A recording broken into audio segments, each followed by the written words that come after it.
Hello les amis, c'est Merinjo, comment ça va? Bon alors, on va se débriefer cette demi-finale de l'UEFA Euro 2024. Le match vient de se terminer. Notre équipe de France, nos Bleus, se sont inclinés 2-1 contre l'Aurora, contre l'Espagne. Une superbe équipe d'Espagne, il faut le reconnaître. Une équipe d'Espagne qui a été supérieure à nos Bleus. Pourtant, l'équipe de France avait ouvert le score par Colomani. Et oui, un but dans le jeu, comme quoi ça arrive. Et ensuite, en 4 minutes, l'équipe de France a coulé avec un but exceptionnel du gamin espagnol Lamine Yamal. Et après, 3 minutes après, un but d'Olmo. Voilà, on va dire que l'équipe de France a quand même réalisé son meilleur match de l'Euro, bizarrement. Mais on sort par la grande porte quand même contre l'Espagne, qui pour moi est la meilleure équipe de l'Euro. Alors on perd contre la meilleure équipe de l'Euro, on perd contre l'Espagne, qui va très certainement gagner l'Euro et qui le mérite. Ils ont une équipe hors norme. Vous avez vu le gamin de 16 ans, Lamine Yamal, comme elle est balèze. On ose parler d'Mbappé, que c'est le futur meilleur joueur du monde. Mbappé, il n'a rien foutu dans le match. Alors les gens disent, ouais, il a fait une passe décisive, il n'a rien foutu. C'est ça le grand Kylian Mbappé. Je lui en veux ce soir. Ce mec est une merde, est une fraude. C'est un mec qui est surcoté.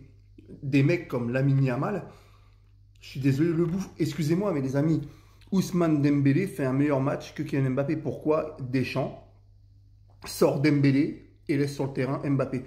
Pourquoi il est intouchable, lui? Pourquoi Mbappé reste sur le terrain alors qu'il est nul, qu'il est mauvais, qu'il ne sert à rien et que c'est le point faible de l'équipe de France? Pourquoi? Barcola, il est rentré, il a fait des différences que Mbappé n'a même pas fait. Mbappé, il a tué les pigeons.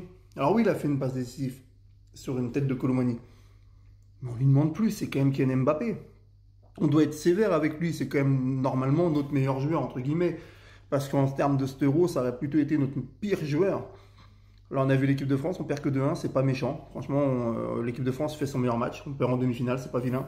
Après avoir éliminé les Belges, après avoir éliminé les Portugais, on aurait pu gagner. Deschamps aurait dû faire sortir Mbappé et garder Dembélé sur le terrain. Parce que Mbappé ne sert à rien. Il y avait juste son maillot numéro 10, Mbappé, qui était là. Juste le nom Mbappé était sur le terrain. Mais c'est tout, il n'a rien foutu et moi je lui en veux beaucoup. Si on est éliminé, c'est de sa faute. C'est lui qui n'a pas pris ses responsabilités, qui a fait de la merde, qui a été un des pires joueurs de l'équipe de France pendant 7 euros. Voilà, je suis désolé. Pourquoi lui sort jamais? Pourquoi on le fait jamais sortir, ce mec-là? Pourquoi on le fait jamais sortir? Voilà. Enfin, je vais après avoir l'Espagne. Hein. Quelle équipe? Fabien Ruiz, joueur du PSG, quel joueur? J'espère qu'il sera pareil avec nous l'année prochaine au PSG. Mais quel joueur? C'est un monstre. Au milieu de terrain, il est exceptionnel. Quand il a confiance, on voit que c'est un autre joueur en Espagne qu'au PSG. Et puis ce petit gamin de 16 ans, Lamine Yamal, là, quel joueur, quel joueur. Lui, c'est lui le futur du football, c'est pas Mbappé. Le futur du football, c'est Barcola, Lamine Yamal, c'est des mecs comme ça qui franchement font des différences. Mbappé, ça ne sert plus à rien. À 25 ans, il est déjà mort. À 25 ans, il n'a plus de jus, le mec. À 25 ans, il n'a plus de jus. C'est inquiétant, il a marqué un but dans cet Euro, soi-disant le meilleur joueur du monde. Et sur penalty. Voilà. Et je laisse juste. Voilà. En tout cas, merci quand même les autres joueurs de l'équipe de France. Merci. Vous nous avez fait quand même rêver. Saliba, t'es un monstre. William Saliba, t'as fait un Euro hors norme. Bravo à toi. Voilà, sinon, merci les Bleus. Moi, voilà, mon flop, je vais mettre Mbappé et le reste. Parce que Mbappé, il veut être considéré comme le meilleur joueur du monde. Il se prend pour le meilleur joueur du monde. Il se prend pour CR7. Il se prend pour Messi. Mais, je suis désolé, à ton âge, il te bouffait. Tu sers à rien. T'as vu le but de Yamal? C'est à toi de faire ça. De nous emmener plus haut. Mais bon, c'est pas grave. Tu vas être content. Tu vas au Real Madrid. Tu vas gagner la Ligue des Champions, tu vas être content, tu t'en fous de toute façon. En tout cas, merci les joueurs de l'équipe de France, les autres, parce que Mbappé, pour moi, tu me dégoûtes.